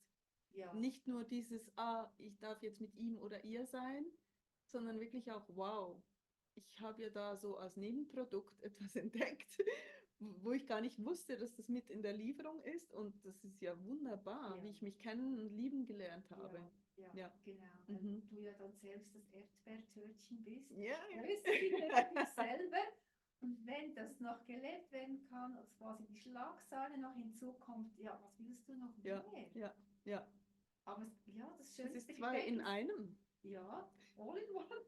Aber das Rabatt. schönste Geschenk ist schon, bei sich selber wieder anzukommen, Mhm. in einen eigenen Frieden zu kommen. Ja, ja. Und da auch dann diese Unerschütterlichkeit mitzubringen, die es braucht, eben nicht zu denken, ich sterbe, wenn er geht, ne? Nicht, dass man das dauernd immer wieder reproduzieren will, von wegen, oh, jetzt geht er. Aber trotzdem, wenn halt das dann so weit kommt, dass man merkt, nein, ich falle auf mich selber zurück. Ich habe mich selber, ich habe das Göttliche, ich Genau, bin ich nicht werde ja mehr so gefangen. abhängig. Ja. Ich werde ja aufgefangen. Ja, Krass. ja. Ich stürze nicht mehr ins Unendliche. Ja, Nein, es ins war Nichts. es war nur am Anfang. Mhm. Jetzt merkt man, nein. Mhm. Ich habe immer noch mich. Ja, genau. Ist ja alles gut. Ja. Ich habe mein eigenes Geld. Ich Mhm. habe Mhm. meine Hobbys, mein Glück. Nein, Mhm. alles gut. Mhm. Meine Freunde. Ja, ja. Und es kommen immer noch tolle Seelenfreunde dazu. Ja, ich denke, natürlich. jetzt auch du. Also Ja. es Mhm. wird immer noch besser. Es geht, ja, wird es ist immer immer, noch man wird besser. immer wieder überrascht Ja, vom Leben und ja. von oben. Und er ist auch noch da als Mutti oben der Nein, also wirklich. Ja, wunderschön. Einfach gespannt, wie es weitergeht. Ja. Ich bin sowieso gespannt, wie es weitergeht, auch mit allen Dualseelen. Und ich denke, Mhm. diese Liebe wird immer mehr und mehr jetzt Hast du das Gefühl? lebbar sein. Ja. Ja, ich denke, das ist wie ein Dominoeffekt. Mhm. Je mehr Paare das leben können, Ja. das dehnt sich noch mehr aus. Da Und- bin ich überzeugt. Und hast du das Gefühl, dass das ein Ziel hat, einen Zweck hat, dass Dualseelen sich finden aktuell, dass das Thema immer größer wird? Hast du da auch so wie so einen größeren Blick drauf? Ja. Dass das einfach wieder, wie soll ich sagen, die Liebe wirklich zurückkommen darf auf diese Erde, wirklich wieder aus dem Herzen Mhm. gelebt sein darf. Mhm. Mit Frieden, das tönt jetzt halt alles ein bisschen Ja, ich weiß, das ist das Problem. romanmäßig, Ja, weil es in der Welt jetzt draußen noch so ein bisschen anders aussieht. Genau. Das darf sich ja jetzt ändern und ich Mhm. denke, das sind alles Samen, mhm. die gelegt werden, damit Mhm. sich das jetzt ändert und dass Mhm. diese Liebe, ich meine damit die wahre Liebe, nicht du gibst mir das, dass ich glücklich bin, ich gebe dir das, ich meine nicht diesen Tauschhandel, Mhm. sondern wirklich diese wahre Liebe. Ich bin gut, wie ich bin und ich Ja. nehme dich so, wie du bist und Ja. ich möchte dich nicht ändern. Mhm. Das, Ja. Wenn das wieder zurückkommt, Mhm. wird doch der Frieden auf der Erde auch wieder kommen. Dann muss man ja nicht, kein Futterneid Nein, mehr nichts mehr, Ja. ist doch jeder mit sich glücklich. Dann gönnst du auch den anderen ihr Glück. Ja. Doch, ich denke schon, das hat einen größeren. Ja. Und Virtualseelen sind vielleicht ein Teil von einem größeren. Andere andere Wege. Wege auch noch. Aber ich denke, Wunderschön. es ist ein Job, den wir da tun. Habt ihr gehört? Ja. Nicht verzweifeln. Nein, Ja. nein, wirklich nicht Ja. verzweifeln. Ja, und vielleicht, ne, ich weiß gar nicht, wie die Zeit ist, spielt auch keine Rolle, aber vielleicht so als Abschluss, wenn du etwas noch mitgeben könntest oder eine Botschaft. Also ich meine, da war schon so viel drin, ne? Jedes Wort war Gold wert, wirklich. Aber trotzdem, wenn du jetzt auch so, ja, vielleicht zurückdenkst, wo du mal gestanden hast, weißt, wie schwer es ist, weißt mit allem, was es kommt, ist da irgendetwas, das du sozusagen auch direkt an die Zuschauer noch mitgeben möchtest? Wenn nicht, du hast Ja, wirklich schon sehr viel gegeben, ja. also, aber vielleicht ist noch Also, was zu kurz gekommen. ja, Oder? wenn es mal einen Moment gibt, wo man denkt, jetzt ist alles, bricht alles weg. Oder ich habe einfach gemerkt, mir hat es immer geholfen, wenn ich wieder ganz in mich reingehe. Man wirklich mal ganz banal die Augen schließe, mich erde, Füße auf den Boden, sage immer, ich erde und himmle mich. Also ich verbinde mich wirklich mit dem Göttlichen, mit Erde, der Erde. Halt die Hand aufs Herz, atme einfach mal tief durch mit geschlossenen Augen. Es klingt vielleicht banal, aber immer wenn ich wieder so ganz bei mir zurückgekommen bin, angekommen bin, habe ich gemerkt, nein, da ist noch viel mehr. Einfach wieder den Blick nach innen wenden, weg von diesem Drama im Außen und den Weitblick, wieder den Weitblick holen und nicht zu sehr im Hier und Jetzt klammern und in diesem Schmerz, ja, fühle ihn durch und atme, aber behalte diesen Fokus und diese Liebe, an die du glaubst und an das Gelebte. Also ja, einen Fokus einnehmen, zum Weitblick kriegen. So ausrichten wieder. So. Ausrichten, bei sich ankommen mit dem Atmen. Es klingt banal, aber das war eigentlich so das, was mir immer am meisten geholfen hat. Oder raus in die Natur, frische Luft. Eben das kalte Wasser, das Schwimmen. Oder in die Sauna, wenn du Wärme magst, einfach sich wieder spüren, verbinden. Mit der Erde und aber auch mit dem Göttlichen und wieder in das Vertrauen. Hey, dieser Moment, auch wenn er jetzt schwierig ist, hat auch einen Sinn und Zweck. Es bringt mich weiter. Auch das geht vorbei. Dann kommen wieder, morgen ist es wieder ganz anders, vielleicht schon in 5 Minuten. Einfach wissen, es bleibt ja nichts, wie es ist. Genau, es vergeht auch das Schwere. Und wenn auch mal vermeintlich das Gute weggeht, das kommt auch wieder. Muss ja wieder kommen. Es ist dann dieser Wandel, atme weiter. Glaub an dein Gefühl. Lass dir das nie ausreden, was andere sagen. Das ist essentiell, wirklich sich vertrauen. Das sind ja sicher alle gefordert, ne, die in einer Dualsinstitution sind. Genau. Wie wir wissen, werden wir oder alle als Spinner bezeichnet, als die irgendwie sich was einreden, schönreden, was weiß ich. Und da, also sage ich immer, ne, das war eine meiner größten Lektionen, dieses Vertrauen. Sich wirklich vertrauen, das innere Wissen. Und da weiterzumachen, Das wird ja eigentlich immer stärker. Genau, es stärkt sich. Das Umfeld verändert sich ja auch. Es kommt ja immer ein Umfeld, das noch besser zu dir passt und das supportet. Mit dem Lauf der Zeit wird das ja auch immer, du kriegst ja überall diese Helferlein. Stimmt. Stimmt. Einfach dieses Vertrauen zu haben, wir werden begleitet. Das ist kein Unfall, das ist keine Irrfahrt, das ist wirklich ein Weg, wo wir begleitet werden. Wo wir irgendwann sagen, danke, vielen Dank. Das sage ich ja jetzt schon. Ja, natürlich. Habe ich schon länger gesagt. Ja, die Dankbarkeit ist wichtig. Natürlich noch nicht so, aber irgendwann merkt man, hey, danke, du hast mich weitergebracht. Du bringst es immer noch weiter. Ja. Wunderschön. Ich glaube, das war sehr reichhaltig, sehr komplett auch. Und ich danke dir wirklich ganz, ganz herzlich für deine Bereitschaft, für deine Zeit, für deine Offenheit, dieses sehr persönliche Thema und sehr persönliche Geschichte zu teilen. Sehr gern. Ich hoffe, es hilft. Irgendjemandem. Ich bin sowas von überzeugt, dass das hilft. Das hilft ganz vielen.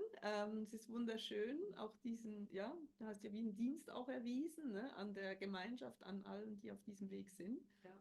Vielen herzlichen Dank. Sehr gern. Und ich denke, je nach ne, Rückmeldung, vielleicht machen wir mal ein zweites Gespräch oder aber im Moment, denke ich, fühlt sich das für mich so stimmig an, wenn das für dich auch der Fall ist, Total, ja. dass wir da ja erstmal zu einem Ende finden.